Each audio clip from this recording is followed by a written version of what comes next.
I should have put a lot more dry shampoo in my hair today, but that's okay because today we're talking about how you can balance being a realtor and being a mom all at the same time. Which is funny that I'm going to talk about that because girl is not doing a good job, but nonetheless, let's get into it. As you can see behind me, I am a mother of two. My name is Kasie Gray. I live in Ukiah, California, which is a small town a couple hours north of San Francisco. And I have been selling real estate for 8 years almost. And of the last 3, I have been a mother, and whew, is that a challenge? Being a mom is a challenge. Being a realtor is a challenge. And yesterday was May 15th, and it was my first day of childcare in the month of May because of scheduling. And so to say I've been balancing it is an understatement. I pretty much have my kids full time unless they're at daycare, which is for one of them 4 days a week and the other one 2 days a week from 9 to 3. And that schedule works well for me. My thing is, this career allows me flexibility, and I don't need to have my kids in childcare for full time, especially while they're young, because they're never going to be this young again, and I want to be there to create memories and to go do fun things. And like, if it's the summer, like, we can go swim or go do whatever and not so much stress about hitting 40 hours a week or 20 hours a week or anything like that. And I think that is something that can be done, but you need to have your systems and your processes in place, and you need to kind of be able to balance things. So I'm going to talk about my favorite ways to do that. So let's get started.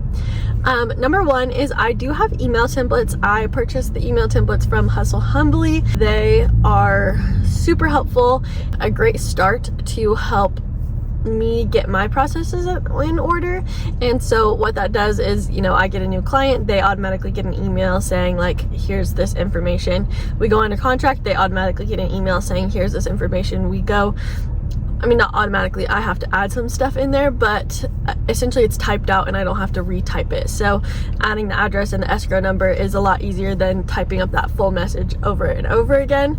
So I highly suggest those, especially if you're new, because a lot of the things in there covers items that maybe you wouldn't think about, and as your business grows, you will change those and you will add more things, take things out, and so on. My next thing that I love to use is my digital planner. I actually made this digital version a long time ago after making a paper version, and it is dated and it is hyperlinked, so you can click, and you can have it on your phone. So if you do your grocery list on here and then you go to the store and you forget your list, you can just pull it up on your, if you have iPhone and iPad, you can pull it up on your iPhone and see all the things you wrote. And especially as a realtor, it's great to have goals.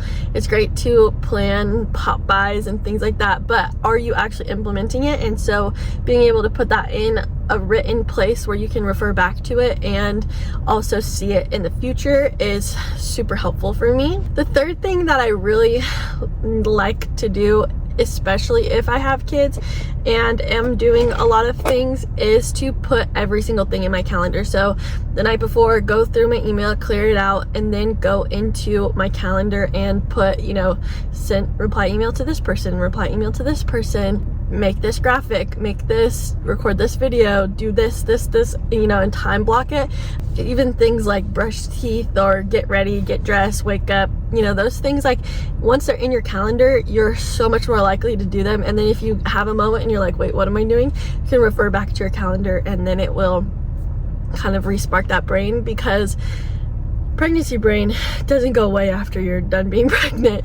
And so it's super helpful to just kind of have a guide as to like what you're supposed to be doing, especially when you don't have a boss and you have 2 little bosses running around yelling at you for orange juice and cereal, and your brain is like, what client needs this, what client needs that. So if you can put that in your calendar the day before, and then you have it there and you're not so overwhelmed. Okay, this is kind of a mom tip, but popsicles that you can make at home that are not just like straight sugar. So whether it's like you picking out the juice, you picking out the fruit that goes in it, or if you do yogurt, whatever your kids like and enjoy, popsicles are like my go-to, especially those ones, because it's great to have a sweet treat that is cold, but we don't want them all super hyped up. So especially if I'm gonna take a call, hand them a popsicle and they'll be good for like at least a minute and a half, even though your client wants to talk for 10. But it still is, like, especially with the second one, like,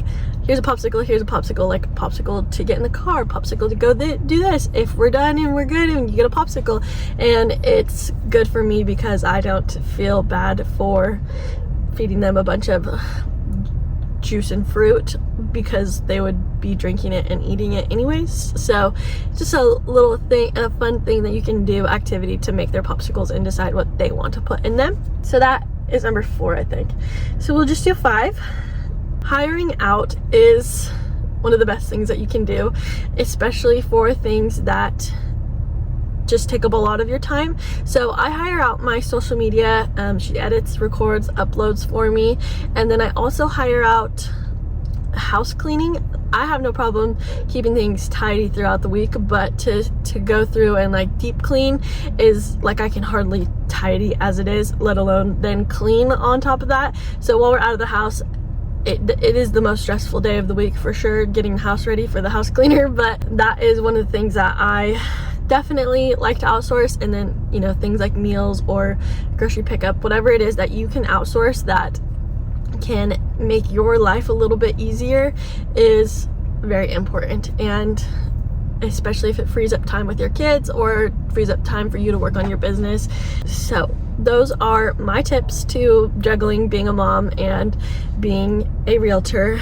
And if you have any questions, or if you want the link to that planner or the Hustle Humbly templates, I will link them down below. And thank you so much for watching this video. Congrats on being a mom. Congrats on being a realtor this long. Because both of those careers are not easy. So, cheers to you, and have a great day.